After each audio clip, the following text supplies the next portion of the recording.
Welcome today, everybody, to the DEI+A Town Hall. We are so happy to have you all today. Before we begin, just a few quick housekeeping items. Questions are encouraged, so please submit your questions via the question and answer button at the bottom of the screen. There'll be Q&A sessions during the program and at the end of the program. If you have any technical issues, please use the chat box. The SMPS headquarters staff will be happy to assist you. Also, if you wish, you can choose the closed captions button at the bottom of the screen, the CC button. Click on that and you'll be able to see closed captioning. And now here is our opening speaker, Jenny Nix McGerald. Jenny. Thanks, Kevin. Happy Ramadan and Women's History Month, everyone. I'm Jenny Nix McGerald, Associate Director of Communications for RSNH and the 2023 SMPS DE&I Committee Chair. And I'm excited to introduce to you our speakers who will continue the conversation we started in January around mental health. Kiana King Shikata is the Senior Director of the American Psychological Association. She is responsible for directing, overseeing, facilitating, and promoting psychology's contribution to advancing health equity and access, and the understanding of socioeconomic status and the lives and well-being of low-income and economically disadvantaged populations.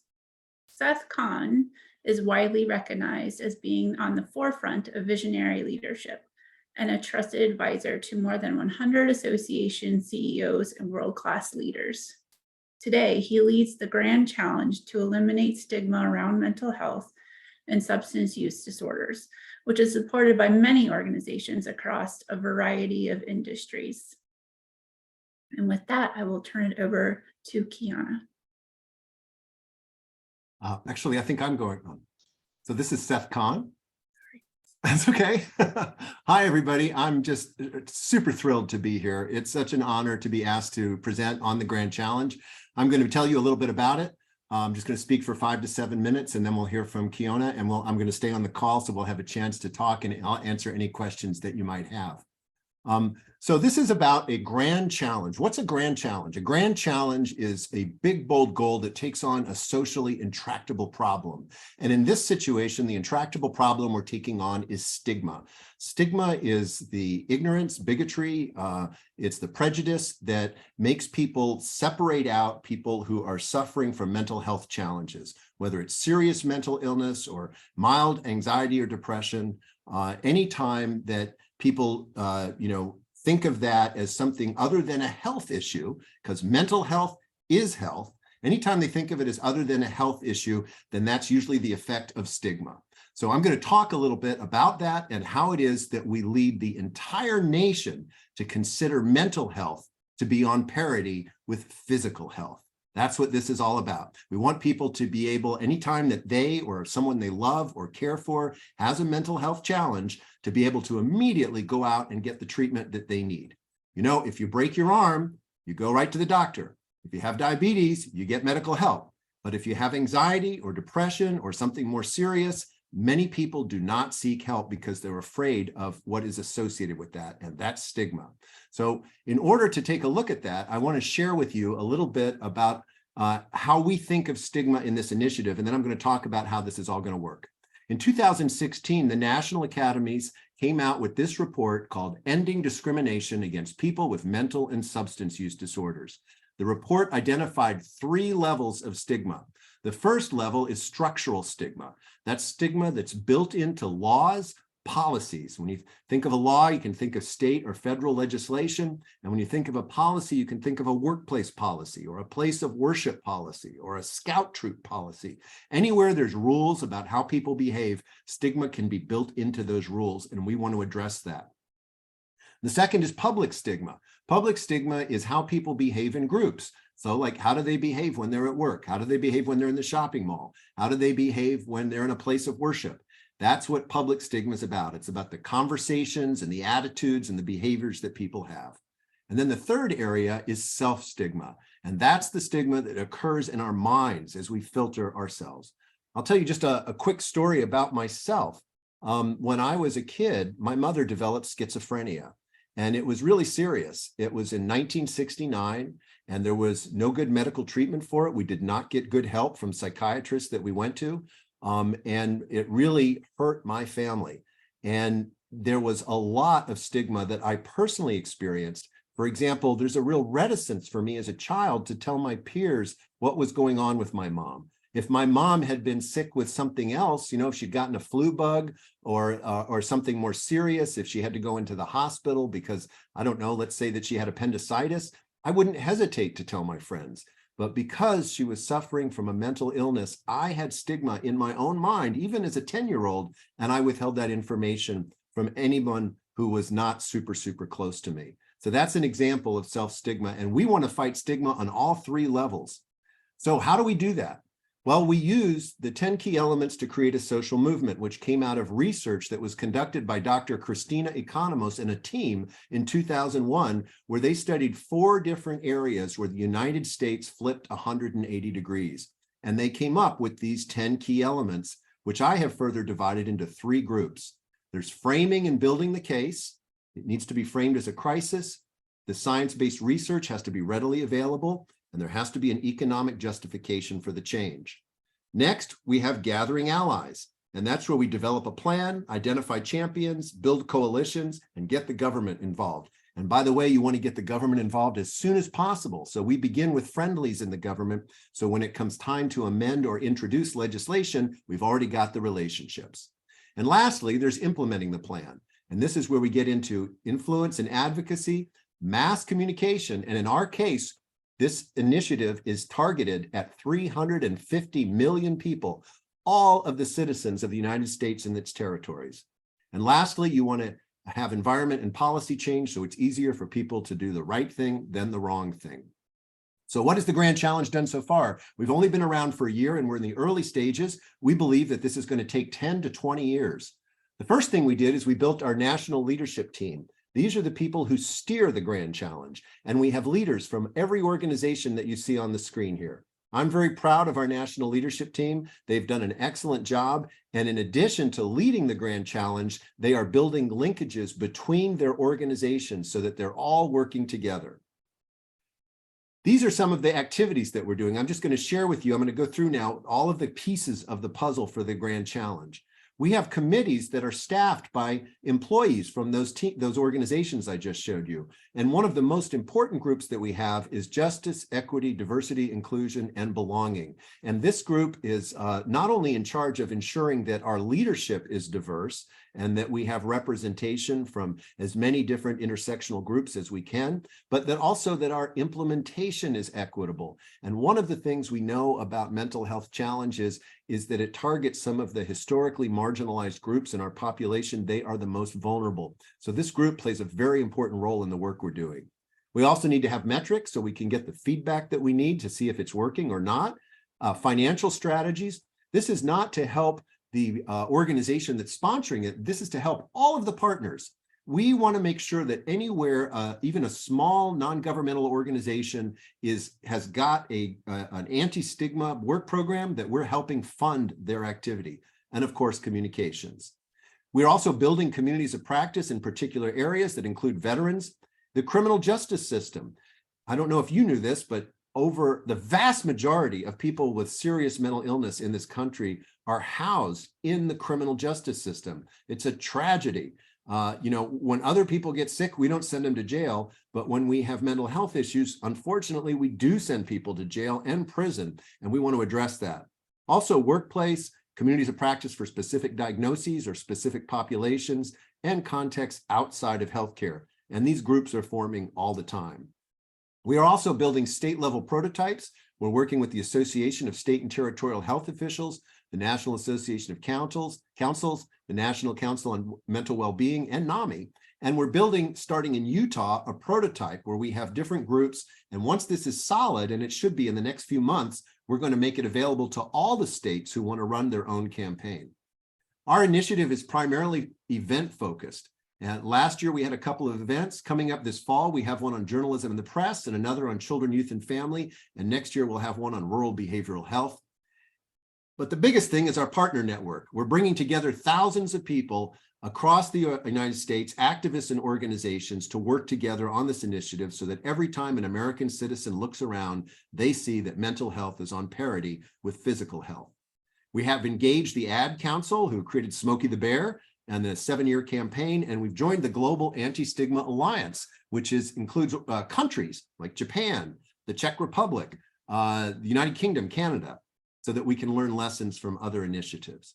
So that's what I'm doing. I want to give you my email address. It's seth@visionaryleadership.com. I'm leading this grand challenge, but I'm working with this consortium of organizations. If any of you are interested in it or just have a question, I want you to feel free to contact me directly at seth@visionaryleadership.com, and I can get you involved or answer your question. So now let me turn the presentation over to a very close friend of mine, someone who I've come to admire a lot because she's been working with us on the Grand Challenge, Kiona King-Chikata. Hand it over to Kiona. Thank you so much, Seth. I'm so excited to be here again, to be here with Seth, who I am absolutely a fan. He knows that about me already. So happy to be able to present here today with him.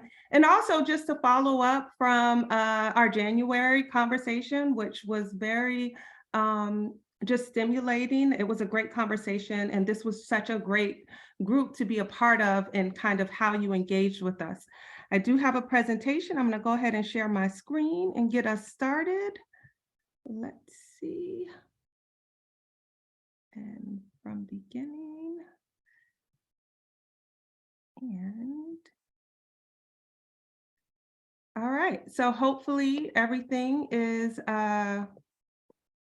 showing. I don't want to spend a whole lot of time. I want to jump in because we have a lot of value and content to share. It was great hearing Seth talk about the Grand Challenge around stigma, which we're all very excited about. And one thing is for certain, it has been a mutual beneficial activity to be a part of. I have learned so much. I have evolved so much in the way that I kind of approach the work that I do and the way that I think about mental health, not just in the workplace, but and substance abuse, but in all kinds of different settings. So hopefully you all can, in some small way, be a part of that and join. And I'm sure that you'll get a lot out of it.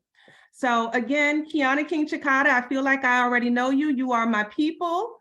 At our last discussion, I have to admit that I did not recognize all of the conversations and things that were going on, both in the chat and also in terms of the questions and answers.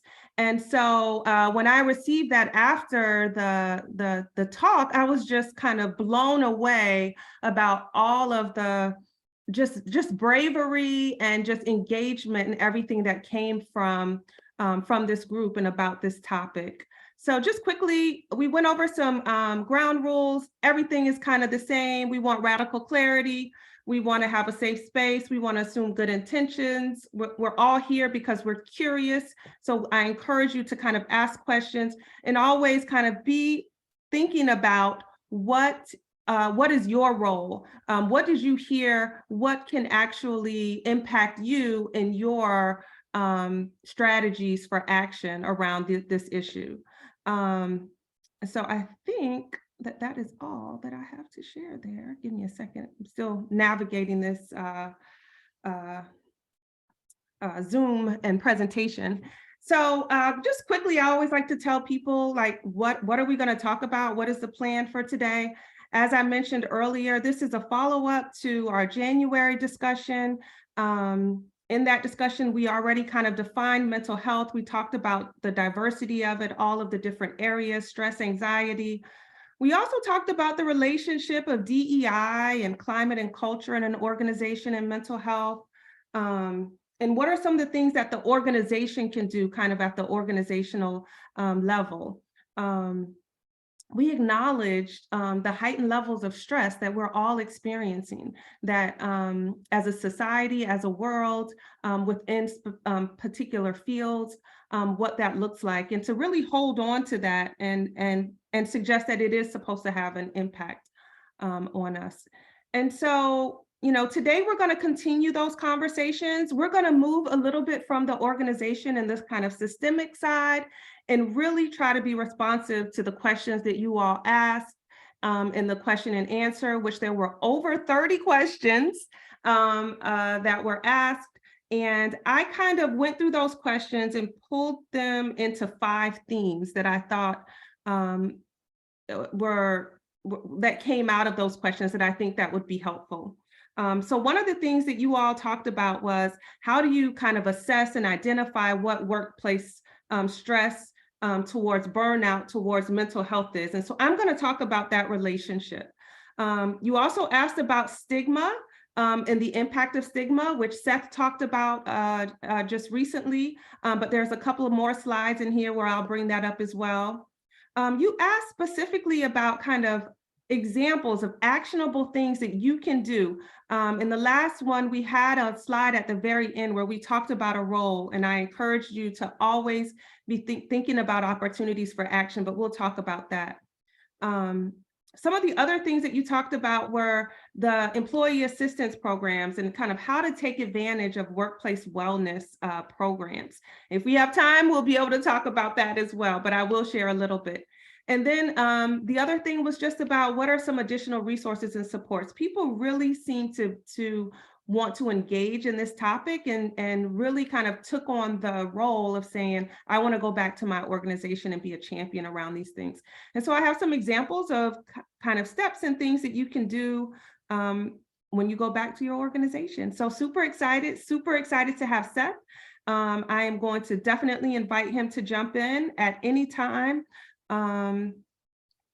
throughout the discussion. Let me see. I'm so sorry because the other thing that I wanted to just quickly do is just acknowledge, did I not change slides?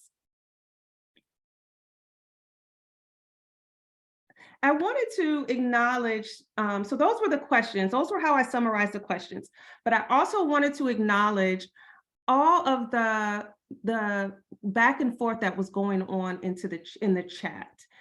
In the chat, there was so many people who were sharing their own kind of experiences about mental health in the workplace, about maybe how they support other family members or other situations related to kind of mental health concerns, and really responding with examples of ways that they kind of cope and how they work with other people and different things like that. And what it caused me to recognize was really about the importance of storytelling as a strategy.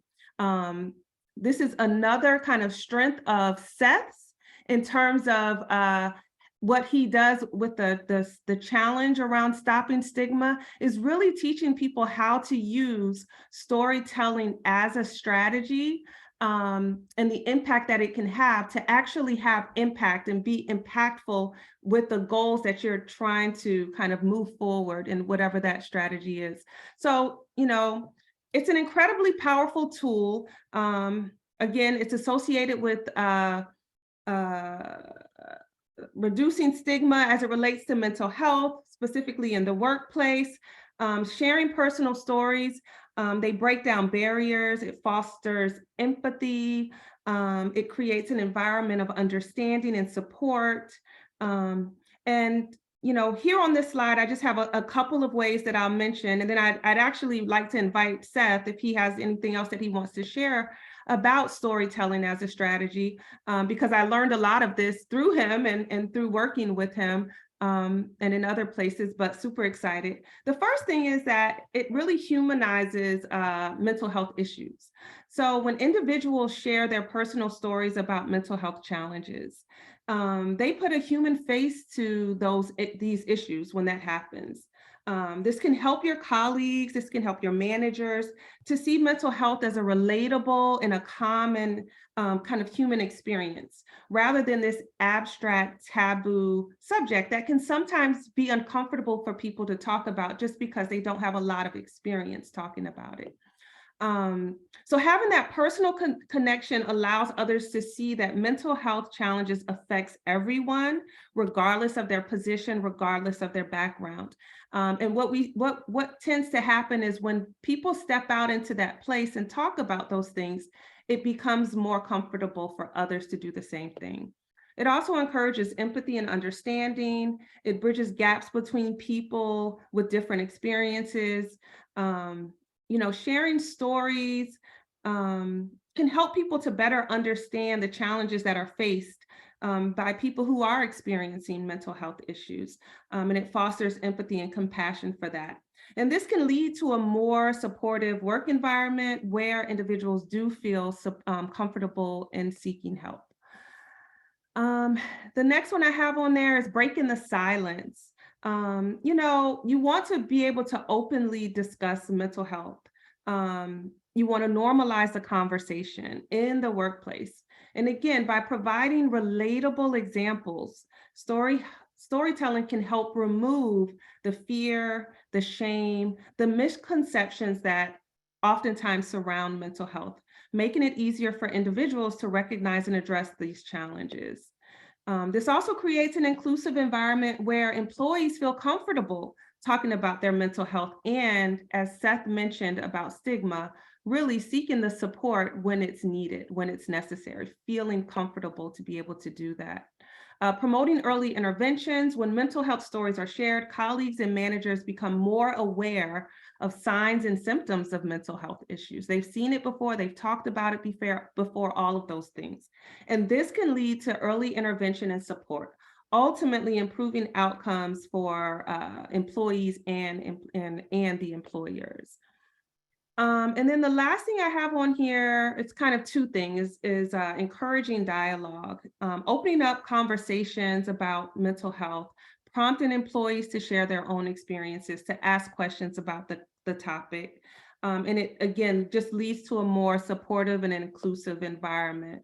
And in doing so, particularly in management and supervisors, when they are kind of leading the way, modeling the way, it encourages their employees to share. And it sends a message that mental health is a priority within the organization, which will promote a culture of understanding, support, make it easier for people to access resources, removing barriers and different things like that. So yeah, I think that's all that I have to share about that. But I did want to give Seth an opportunity if he wanted to jump in and say a little bit more, because this is really his topic. Yeah. Oh, I just, storytelling is so powerful. And there's so many different ways to do it. I'll share a story about storytelling. When we first brought all of the leaders of that org, I showed you that picture with all those logos on it. So we had the vice president of partnerships from the Human Rights Campaign. We had the CEOs of the American Psychological, American Psychiatric. These were all people who I had up on a pedestal, right? They're the leaders. And they came together. So we had this room full of 30 of them, and people dressed kind of formal because, they didn't know what they were getting into. So we had a lot of suits and ties and heels and all of that. And it was stiff.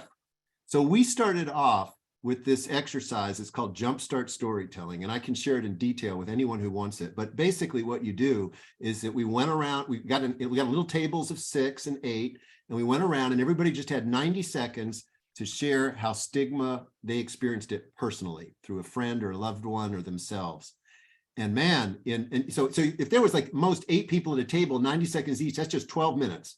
12 minutes for the whole exercise. By the time that 12 minutes was over, we had the Kleenex boxes out. People were telling about their lives. Their hearts were open. They were vulnerable. And it was the first thing we did. So it completely transformed the whole evening, because we then were operating from our hearts instead of just our minds. And that was so important. It changed the quality of the interactions. It built rapport. It was just, that's what storytelling does. To me, storytelling and music are in the same category. They can transform us emotionally.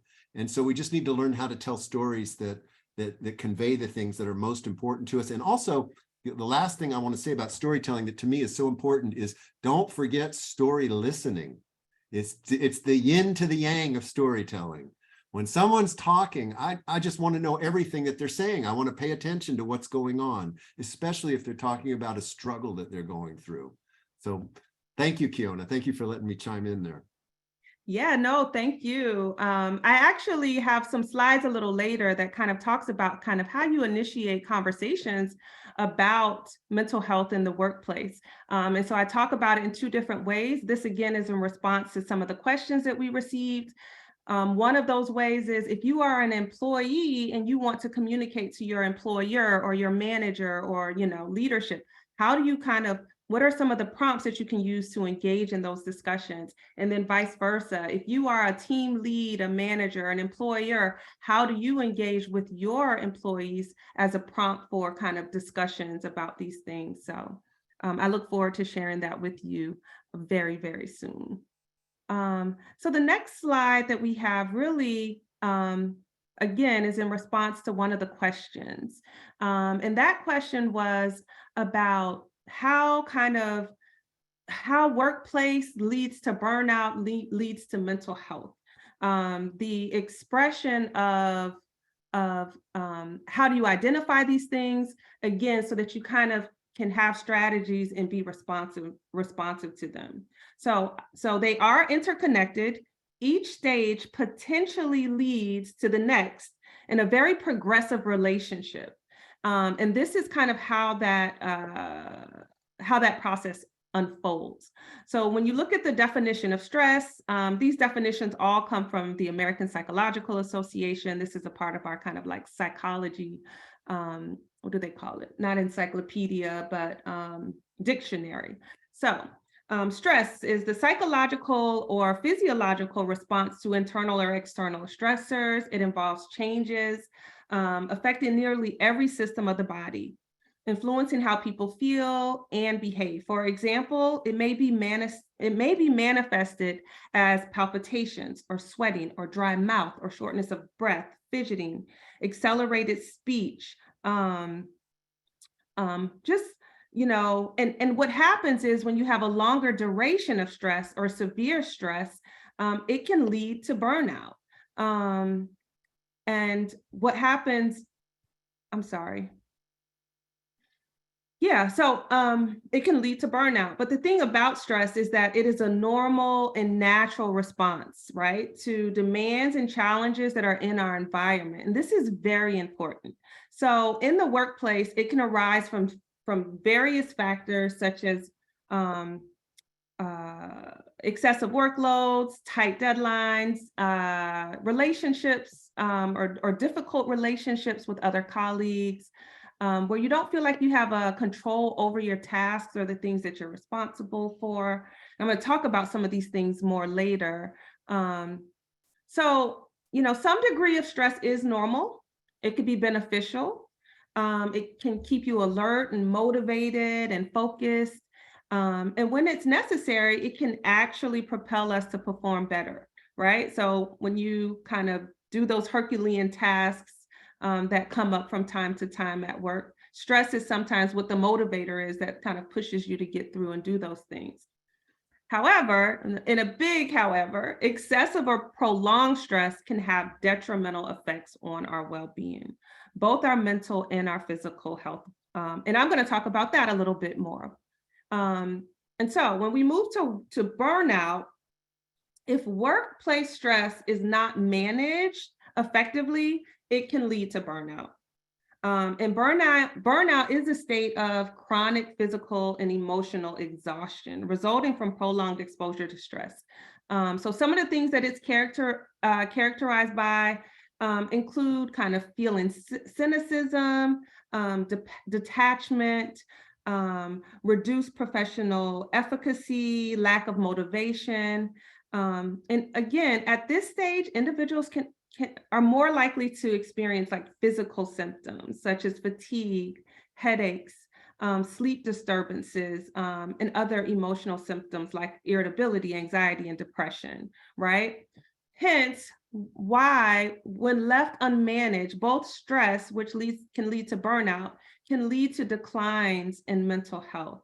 And again, I have the definition from APA on there, but basically, the development of mental health issues such as anxiety disorders, depression, substance abuse, they also, it's cyclical. So they further exacerbate the experience of burnout or stress, and it's a cycle that's kind of vicious and increasingly difficult to break.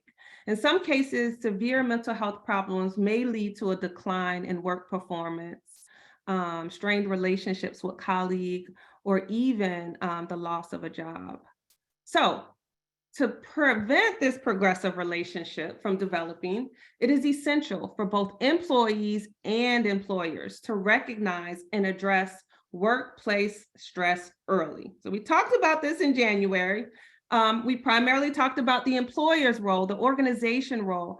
And what I heard from you all is that you are interested today and kind of talking about what can you do? What are some coping strategies that you can do to manage stress? And the key, is, taking proactive steps. Both the employers and the employee, they're both equally important. And that will ultimately create healthier, more productive, psychologically safe, and supportive workplace environments. So before I move on, there's one other thing that I want to say here in case I haven't said it. And that is, maybe it's a huge assumption that I'm making, but I want to make sure that we all kind of agree and understand that mental health conditions are treatable. That is why this conversation is important. That is why we're talking about this. That is why we're raising awareness about this issue. Yes, we want to prevent by managing it before it gets to a place that it requires the, most severe responses. But the reality is there are workplace supports and there are personal things that can happen to mitigate the impact of stress and burnout that could lead to mental health conditions. And also, you can experience stress, you can experience burnout, and you can have a mental health condition that's being managed, and you can still be and remain a productive employee. So again, another reason to kind of dispel the myths about this. It is treatable with appropriate supports and different things like that. You can thrive and be equally as productive. So now I'm going to talk a little bit about what are some of the factors that are associated with burnout. And I'm going to try to go through this very quickly. The first one is when you feel a sense of kind of limited flexibility, autonomy, or voice, right? Where there's a lack of a culture of collaboration, there's isolation, there's competitiveness. You recognize the social connection and community as a core value. That's an important response, right? It's important to have a sense of community, and it's important to kind of have shared core values with the people that you're working with. And part of the pandemic, part of this hybrid working or working virtually has kind of made that a bit of a challenge, but it's still important to have that and to, again, recognize that you're not working alone and you're not working in competition, but that there's like a team approach. The other thing is kind of if there's a lack of culture of learning and vulnerability, you want to be in a working environment where you're able to take risks, where you're able to be innovative in your thinking, you're able to try things. You don't want to hear, well, that's not how we do things. That's, like historically, that's not how we've done things or whatever. You want to be in a learning environment and evolving in a growing environment where you can take risks and be vulnerable and it be accepted within the workplace. When there's a lack of attention to employee mental health or well-being, that's important. We always want to prioritize protecting the health, safety, and well-being of all workers. We talked a little bit about the facade of the work-life balance. The reality is that you don't just leave work and all of the stressors that come along with work and you go home and there's like a field of flowers that are blooming, right? We recognize that there's like stress in all facets of your life. You may have, aging parents, you may have children who have special needs, you may be going through a separation or a divorce. Like it's all a part of your mental health and your mental well-being and should be taken into consideration. When there's a lack of leadership, support, or literacy for mental health well-being, it is very important for the people at the top who are kind of making the decisions to understand that this is, again, an important core value for employees and that it benefits not just the employees, but it benefits the organization as a whole. The other one is excessive work hours and workloads, which is also a part of kind of unrealistic expectation. You know, this whole response to COVID and the working from home, immediately it sounds kind of, it can sound good and you can say, well, this is great. I don't have to commute. I don't have to spend time getting ready.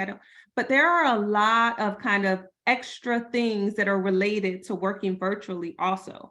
And we become responsible for those new skills. I'm sure that there are people on here who, you know, have kind of issues with using Teams or using shared documents or just all of the kind of administrative and kind of virtual related burdens that come along with virtual work. And we end up having to kind of learn these things. They're not as predictable as what we're used to. And so they kind of only work, I don't know, 85% of the time. And it kind of can be frustrating because you have to double check and triple check and make sure that it's working. And so you're kind of losing time that you would otherwise use in working on what matters. The other thing related to that is kind of the trust issues in terms of working virtually or in a hybrid, like ensuring that the people at the top, the leadership, trust that the employees are kind of working, utilizing their best time, putting out their best input. But there's also stress that's kind of related for the employees to make sure that they're coming across as such. And again, these are things that kind of can exacerbate the kind of idea of competitiveness. You want to make sure you're keeping up with all of your coworkers and make sure that you're not looking as though you're kind of falling to the wayside or something like that. So not always kind of the best environments. The other one is kind of when there are barriers to the organizational supports that kind of exist, right? You want to eliminate any punitive policies or practices or things that are in place when people do seek mental health, substance abuse, other kind of related supports that might be necessary. Again, I'm going to talk a little bit about some prompts in a minute. The same is true in terms of bias and discriminatory structures and practices. People kind of have heard the term trauma-informed services or trauma-informed you know, all kinds of things, right? We could spend a whole nother hour talking about that. So I'm not going to go into detail about it, but it's about kind of being responsive to the needs of the employees. And it's important. It's an important thing to consider. And we want to make sure that there's no unchecked harassment, violence, discrimination, all of those types of things going on. And at the end of the day, we want to constantly kind of ask ourselves, how are we creating safety? You know, a workplace climate and a culture where everyone can thrive. How are we doing that? And then lastly, I think on here I have stigma, which I'm not going to spend a whole lot of time talking about again, because I think Seth did a really good job already talking about that and the importance of it. Before I move on, I have an ask of you all, and let me just make sure I can see myself. I have an ask of you. I want to engage you a little bit by asking you if one of the questions was, how do you kind of assess your workplace related stress? So I have a small little assessment quiz. This is something that people can just pull out a piece of paper, do on their own, totally confidential. I'm not going to ask you to share or anything like that, but I'm going to give you a little bit of feedback after we kind of complete this. So very quickly, I don't want you to spend a whole lot of time. It's always, what is it, a 4-point scale. And the first question is, how often do you feel overwhelmed or stressed at work? And so A is rarely, B occasionally, C frequently, and D is almost always. Just quickly jot this down. or you could try to remember, but it's better to jot it down because we're going to score it at the end. How much control do you feel you have over your work tasks and responsibilities? You probably see a connection between this kind of survey and some of the areas that we talked about earlier. You have complete control, some control, C, you have limited control, and D, you feel like you have no control. Now, how often do you feel frustrated or angry with your coworkers or your managers, or, you know, whatever kind of group that you regularly have to engage with and work with? A is rarely, B is occasionally, C is frequently, D is almost always. 4, how well do you manage to balance your work and personal life? A, very well, B, somewhat well, C, poorly, or D, not at all, right? 5, how often do you feel that your workload is unreasonable or too demanding? A, rarely, B, occasionally, C, frequently, D, almost always. And 6, how well do you feel supported by your coworkers and your manager? A, very well, B, somewhat well, C, poorly, and D, not at all. Last question, number 7, how often do you feel that your job is secure? A, always, B, usually, C, sometimes, and D, rarely. So it doesn't take a whole lot to recognize that these are kind of some of the kind of important areas. And what we're going to do now is score and find out. I'm not going to ask anyone individually what their score is, but I'll tell you a little bit about what it says. So if you look at your questions, the odd questions, questions 1, 3, 5, and 7, your odd questions. If you said rarely, if you said A, rarely, give yourself 1 point. If you said B, occasionally, give yourself 2 points. If you said C, frequently, give yourself 3 points. And if you said D, almost always, give yourself 4 points. Again, those are the odd questions, 1, 3, 5, and 7. Now we're going to go to the even questions, which kind of flips it a little bit. So for those questions, we have 2, 4, and 6. If you answer A, give yourself 1 point for very well. If you have B for somewhat well, give yourself 2 points. If you put C for poorly, give yourself 3 points. And then if you do D, which is not at all, then give yourself 4 points. And when you are done, I am going to ask you to just tally up your score. And if people feel inclined and they want to share, you are invited to throw your score in the chat and let other people know, you know, what your score is. I think there's an option for you to even give it anonymously. And I would encourage people to do that as well, to just kind of throw in your chat kind of what your score is. I'm going to run over there and just kind of take a look at some of the scores. All right, I see 16, 14, 9, 12, 22, 11. Yes. All right. So thank you so much. And so now what does this mean? When does that normal level of stress that we talked about, right? That we need sometimes to kind of motivate us. When does it turn to a place where it requires some sort of intervention, whether it be from us, taking advantage of supports in our organization, or even beyond that and kind of seeking professional support around these issues? Well, that score is a 12 or higher, which is not that high. It indicates higher levels of stress and the potential for negative impacts on your well-being. And so in that instance, it's kind of recommended that you kind of do an assessment about what is causing your stress, particularly in the workplace. It may, again, be outside of the workplace. It might be that life part balance thing. And how do you bring balance to those things? And I am about to talk about that in the next slide.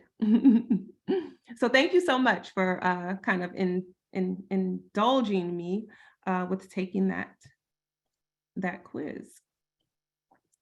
So before I can even talk about strategies for coping with stress and what you can do as an individual, right? I have to talk a little bit about the brain.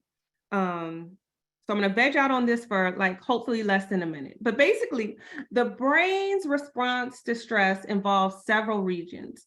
There's the prefrontal cortex and the limbic systems, which is kind of in a balancing thing. They happen, either one is in control or the other one is in control. And so the prefrontal cortex is the region at the front of the brain that is involved in your executive functions. So it's like part of decision making. It's a part of planning. It's about impulse control. It's all of those things that we kind of teach a toddler to do, like over time, where they learn and they're growing in those areas.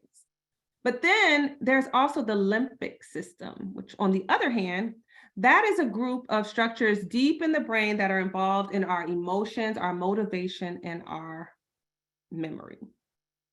So during stressful situations, the limbic system is activated and it sends like signals to turn on and trigger the release of those stress hormones. You guys have heard of them, like cortisol and adrenaline.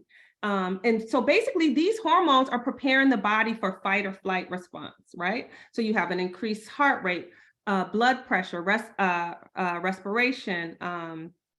They redirect your blood flow to other muscles and away from other bodily functions, such as your digestion and your immune response. And there's a whole bunch that I can talk about kind of related to how all of this happens. But the prefrontal cortex is the one that you want to turn to regulate your stress response.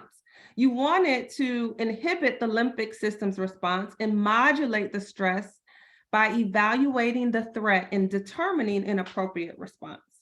So in the example of our stressors at work, say there's a deadline at work, the prefrontal cortex will jump in and say, let me help you prioritize your task, plan your course of action, make decisions that will reduce stress and promote productivity.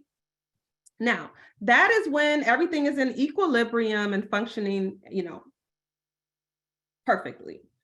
However, when you have chronic stress or exposure to kind of stressful events over and over again, it impairs this ability to regulate the stress response, right? So you remain in that fight or flight. People may have heard of ACEs, what is it called? Ooh, ACEs is, I'm sorry, I can't remember now. I don't want to spend time on it. Adverse childhood experiences. And it talks about like kind of those chronic things that happen in childhood that kind of have an impact on your trajectory for the rest of your life, because there are certain things that happen that are toxic stress. It's just constant stress. And again, it kind of changes your neurological response to the world. So studies have shown that chronic stress can lead to a decrease in the prefrontal cortex and their volume and impairments in executive functions, such as your working memory, your decision making, and this can lead to dysregulated stress response, making individuals more susceptible to anxiety and depression. So I'm trying to make this connection for you to see that this is kind of like a natural response that happens. The brain's response to stress involves a complex interplay between prefrontal cortex and the limbic system. And while the limbic system activates the stress response, we want to rely on the prefrontal cortex, but chronic stress will kind of have a negative impact on that. And so why is this important? This is, when you start to have symptoms like you can't sleep at night, that's because of these hormones. It's kind of like your gas is on. I recently heard it described as, it's like your gas is on all the time. You're always kind of revving your gas in the car because you're in fight or flight, because the stress that you're experiencing is chronic stress, right? Your limbic system is kind of taken over and your prefrontal is not even there. And this is where you can see other kind of stress-related health issues in terms of kind of high blood pressure, diabetes, all of those types of things, the irritability, different things like that. So we talked about that. The reason that this is important is because it's not just you pull yourself up by your mental health bootstraps, right? There's a whole bunch of other stuff that's going on that has to be considered when you are trying to use coping strategies to stress and the ability to reduce your stress. The other one is that there's no real prescription for wellness. I think it's very individualized for what people kind of require. And so again, if I can ask you to just take a couple of seconds and for people to think about, like, if you go to the chat and just kind of throw in, what are some of your kind of go-to responses in terms of reducing stress? If you guys can just take like a minute or so just to kind of throw those responses in there. I'm sure that some of them will be repeated things because when we think of them, there are a couple of things that we tend to think about. Some of them include, taking deep breaths, going for quick walks, listening to music calms people, yoga, stretching, journaling, sipping teas or coffee, taking naps, whatever. But again, it's very individualized. The other thing that I like to talk about when I talk about this is when someone is already in that state, they're in that state of fight or flight, it's hard to say, stop and pull back out of it and kind of implement these things, right? It's very difficult to do that because the stress is there and it's kind of taken over, that system is taken over. And so the way that I like to kind of think about it is the real need and response is for you to think about the micronutrient that's necessary for you to manage your workplace stress. And it's the idea of not working so tremendously long, from Monday through Friday at work, right? And let's just use an example of you're under a waterfall and water is just falling on you and it's just drenching you Monday through Friday. And then the weekend comes and you have 2 days. And so you get to walk away and you get to go and lay down and sunbathe and dry off or whatever. But then you still have to kind of go back to that, at the beginning of the week. That is not what we want to push forward with. We really want to look at, like, how do we build a sandcastle one grain at a time to manage our workplace stress. And it requires small micro ways for reducing stress. This is the important piece that I want you all to understand.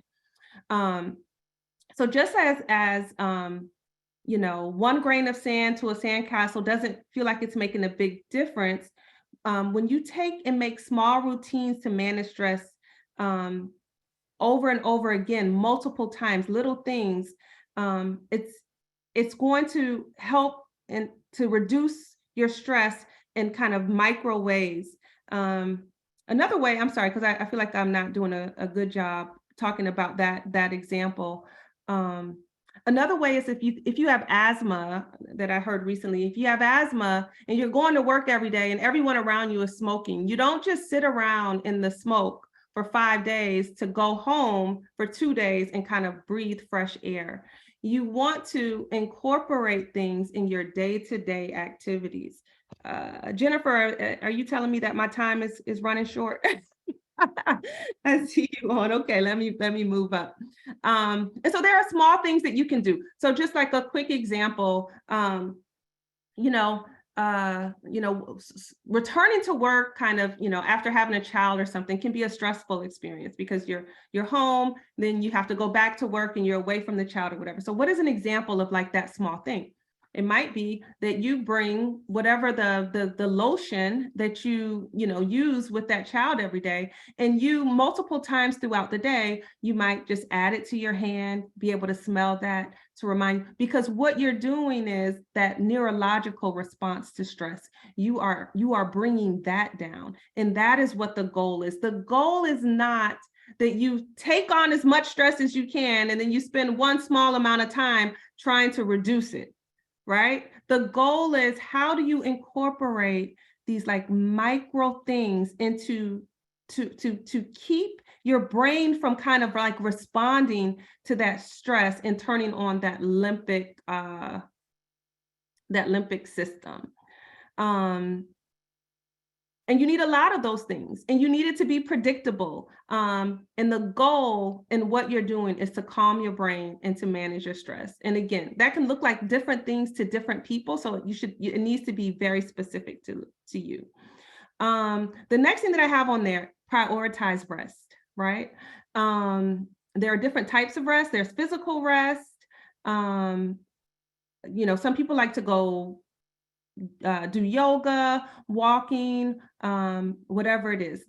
There's passive rest, right? That's like the mindless things that you do, being still in nature, different things like that. Mental stress.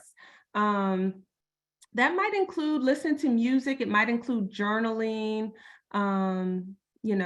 just like whatever mentally is kind of feeding you. There's sensory stress, right? That's when you'd like turn off all of the screens, take a break from your cell phone, maybe read a book, a magazine, those type of things. Creative stress, being intentional about doing things that inspire you, right? So maybe it's gardening, maybe it's drawing or crafting, or maybe it's cooking or something like that. Then there's emotional stress, and I'm going to go very quickly. There's social rest. And then there's also spiritual rest, which a lot of people also kind of respond to, whether it be through meditation, breath work, again, kind of exploring nature and different things like that. Okay, so let me quickly get through this. This is another kind of big question issue. People ask for examples. What can I say? What can I do? I want to be an ally, an advocate. I want to encourage this throughout my organization. And so I don't always like doing this, but I think it's helpful when you can give people actual language. And I know that these slides, the wording is small, but I wanted to give different examples because I want people to kind of find something that they feel comfortable with as a kind of discussion starter. So when discussing workplace stress or mental health concerns with your employer, so we're going, I want to bring this up to people who kind of make decisions and have an impact. That first thing is you want to approach the conversation professionally and respectfully, right? And so here are some examples of prompts. I don't know if there's a like button, dislike button, or whatever, but if there's a way for you to engage with them, you're more than likely to, I'd be happy to hear kind of what you think. If any of these sound like they might be something that you would feel comfortable kind of raising and engaging with. So the first one, I've been feeling a bit overwhelmed lately with my workload, and I'm concerned about the impact it might be having on my overall well-being. Can we discuss possible strategies for managing my workload more effectively? That's just an example. Again, this was something that people asked for. Kind of, how do you respond to these things? What do you say? What do you do? I've noticed that our team seems to be under a lot of stress recently, which is affecting our productivity and our morale. Can we explore ways to support the team and alleviate some of the stress?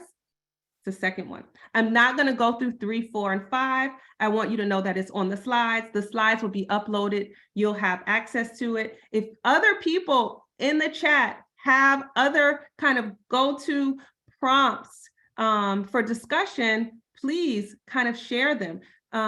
Help people to feel comfortable having the language, or give examples of when you were able to bring that up and it went well and it was successful to you. So I'm gonna I'm going to kind of move on to the next one because it's more prompts.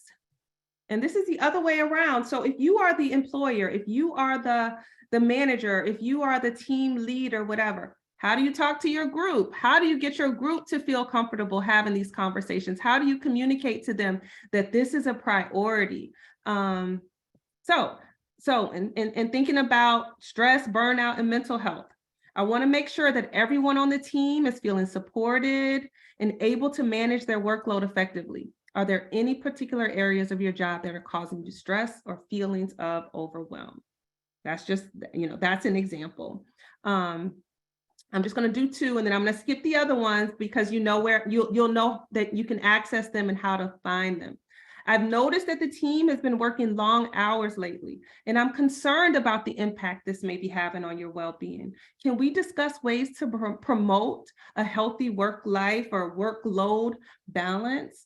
Another example. And again, if there are people in the chat, you have examples of ways that you talk to your employees to try to facilitate these discussions and normalize these discussions about reducing stress, reducing burnout, and talking about the impact that work can have on people's mental health and how you can be supportive. Please share them. Again, I think that was the rich part of our last discussion. So I am racing through. I'm just going to remind you quickly. I'm not going to talk about these. We talked about them at the last one, but these are some of the roles that you can play at your workplace with the groups and the teams that you are. Learn as much as you can learn, educate others, be an advocate. That was another issue that I think came up a lot was, what do I do when I see this, when I experience this? How do I respond appropriately? It might not be your experience, but you might be witnessing it. So that's a whole nother set of prompts that we probably could have come up with. And when it's appropriate, kind of elevate these issues to appropriate work groups, appropriate HR staff, DEI staff, whoever it is that actually can have an impact. I am at the end, and I think we still have about 15 minutes maybe for Q&A.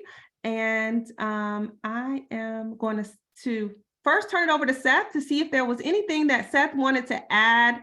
I know I went through a lot of slides, a lot of information, but if Seth has anything to add, and if not, we'll turn it over to Jennifer and we'll start taking some questions, both Seth and I. I think it's wonderful what you've done, and I'm happy to turn it over to Jennifer. I thought you did a great job, and I can see from the chat that people are enjoying this. So just fantastic work, Kiona. Thank you. Yes, it seems like the consensus is a part 3. So I think SMPS would just love to have you constantly on to talk about this topic, which it's great to see that people are wanting to address this as a whole. We have a couple of questions for you all, and we'll take up a few minutes and then let everybody jump to wrapping up days and whatnot. So Jennifer, I was going to say, Jennifer, should I read those questions or did you want to read them? Go ahead. I was going to go ahead and read them. Take it away. Thank you. Okay. One of the questions we had was regarding some potential tools to use when it comes to proposal managers and the chronic stressors of the job and the constant looming deadlines. Are there some tools to help manage that you might recommend? Seth, did you want to? Yeah, I mean, there was a great quote in here about personal boundaries. I think that at some level, you have to recognize that your performance is limited by the level of stress that you're experiencing and make a commitment to your own quality of life and your own ability to perform. And if you find yourself in a job that's just not respecting that's pushing you continuously without relief, then that becomes a personal choice decision in the work that you're doing in your place of employment. If, on the other hand, you can find a way to get some time aside to regroup and rejuvenate, then you'll find that your performance goes up, and that should be something that your manager supports you. I do know that with a lot of proposal work, there are cyclical deadlines. And so when I have a cyclical deadline, I make a point of going into my personal calendar and scheduling time off after that deadline. For example, I had to work this last Saturday. I chose to work. I didn't have to, but it was important. And then of course, Sunday I was completely burned out and I'm thinking, oh no, I can't go to work on Monday morning. So you know what I did was 2 weeks ago, I took Wednesday off, this coming Wednesday. It blocked it on my calendar. So I'm only working today and tomorrow, and then I get another day off to make up for Saturday. And that's one of the ways that I can deal with like a stressor that I see coming in advance. So it just really, to me, the question or the answer depends on, is this like a thing that's never stopping? And then it's like a question of, do I really want to work here? Or is this something that I can compensate for in a reasonable way so that I can maintain my equilibrium? I love it. I love it, Seth. I agree. I think the other thought is I think about organizing, like at your home, right? You buy all of these containers to organize stuff. You keep putting stuff in containers, buying more containers to organize them. But the reality is that you need to get rid of stuff. Like that's going to bring you the peace. That's going to bring you the joy. And so, so when I think about tools, yes, there are checklists, there's technology, which for some, I think is great and it helps them and they can be like more productive and all of those things. There's a large amount of chat going around now about AI, right? And these new chat bots and stuff and like the impact that it's going to have on industries. Well, if you think about it, it's the impact that the expectation of your output is going to have. Like the expectation is that we're going to be doing more and more and more, and we keep being asked to do more and more and more. And so similar to what Seth was sharing, when you have a deadline, even when you go on vacation, we all can benefit from coming back from vacation and then taking a day or two off before we go back to work. Like you need that time to, again, recharge before you go back. So in terms of tools, I think that there are things out there, but it's more important for you to assess kind of what is, another thing that I talk about is your glass balls versus your rubber balls, right? Like we're always juggling. We're always kind of juggling so many priorities and so many things. Make sure that you can identify every morning on your to-do list, what is a glass and what is a rubber ball, what is going to bounce back, what is going to be there. There are other things that you can do, like pass things on to people. I can't remember the name of it, but there's like this little 2x2 thing that kind of tells you how to prioritize and shift things around. But eventually remember that those rubber balls will turn into glass balls. So you want to make sure that you have a plan, that you have a plan for those things. Thank you both. Excellent answers. I think we have time for one more. There is a couple of questions in here. We might not be able to get to them all, but one of the questions is, how can people advocate breaking the stigma within the life and the workplace without sounding like a broken record? Well, when we talk about advocating to eliminate stigma, we're really talking about making it okay to talk about your mental health. And one of the I put in the comment, you have to be careful because not every place is safe. We know that. We know that, and so you want to be smart. I always encourage people, if you're not sure it's a safe place, to do some testing, try some low risk activity and see what kind of response you get, because it's not healthy to do something and make yourself vulnerable in an environment that's not safe. But if it is safe, I think you just have to return to your heart and ask yourself, what's an appropriate response to this situation? And sometimes it is saying things more than once. We know that a lot of communication relies on repetition. As long as it's coming from a place of authentic caring and you're not getting into a position where you feel like you're nagging someone or getting angry at them, but trying to use a message that feels caring. It's like it really needs to come from a caring place. Absolutely, I agree. And I think that in society, we're at a kind of heightened place of recognizing the importance of kind of mental health issues, of stress, of burnout. There's shortages of workers, all kinds of things that are kind of having an impact. And so what Seth said about kind of like testing it, like whatever, I can't remember your exact words right now, Seth, but you were just kind of like, what are kind of low level responses? And it just kind of reminded me of a recent talk that I was physically at, and sometimes you hear this call and response thing that happens. And at the beginning of the talk, the person said, turn to your neighbor and say, it might not look like it, but I've been through a lot. Mm. Turn to your other neighbor and say, it might not look like it, but I'm going through a lot.